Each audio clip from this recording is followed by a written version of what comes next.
السلام علیکم ورحمۃ اللہ۔ مفتی صاحب حافظہ کمزور ہے، یاد نہیں ہوتا، کچھ وظیفہ بتا دیں۔ دیکھو، حافظہ کمزور ہونے کی دو وجوہات ہوتی ہیں، یا تو باڈی میں کوئی کمی ہے تو پھر ڈاکٹر کو بولو کہ بھائی کوئی آپ کو ایسی دوائیں دیں، کوئی وائٹامنس کی کمی ہو جاتی ہے، کوئی منرلز وغیرہ کم ہو جاتے ہیں، زنک کی کمی سے اکثر حافظہ کمزور ہوتا ہے۔ انسان کی عمر، جیسے آدمیوں کی عمر جو بڑھتی ہے نا مرد کی، تو اس میں دو چیزوں کی کمی ہوتی ہے، ایک میگنیشیم کی اور ایک زنک کی عام طور پر۔ تو سپلیمنٹ ڈاکٹر دے دیتے ہیں، اس سے کھوپڑی تھوڑے ٹائم کے لیے کیا ہو جاتی ہے، ہمیشہ کے لیے نہیں ہوتی، جب بڑھاپا آئے گا تو سب کچھ کمزور ہوگا۔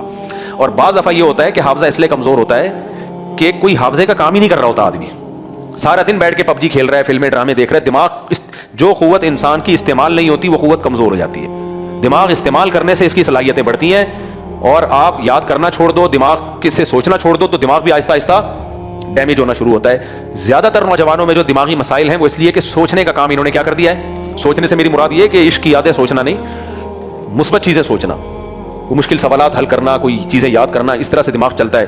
گورے اس کی ایک ایکسرسائز بتاتے ہیں کہ گھڑی کو الٹا رکھ کے ٹائم دیکھا کرو کیا ہو رہا ہے۔ بھائی گھڑی جو سوئی والی گھڑی جب الٹا رکھو گے نا تو دماغ چلے گا کہ یار یہ ہو کیا رہا ہے۔ اس طرح سے پریکٹس کرنی پڑتی ہے، دماغ کو استعمال کرنا پڑتا ہے، ورزش کرنی پڑتی ہے۔ پھر بھی اگر دماغ کمزوری ہے تو یہ کمپنی کی طرف سے بلٹن ہے، یہ مینوفیکچرنگ فالٹ ہے، سمجھ رہے ہو؟ یہ ٹھیک نہیں ہوگا۔ سب ایک جیسے دماغ کے تھوڑی اللہ نے پیدا کیے ہیں، کچھ بڑے ذہین ہوتے ہیں، حافظہ بہت تیز ہوتا ہے، کچھ حافظے کے کمزور ہوتے ہیں، ذہین نہیں ہوتے۔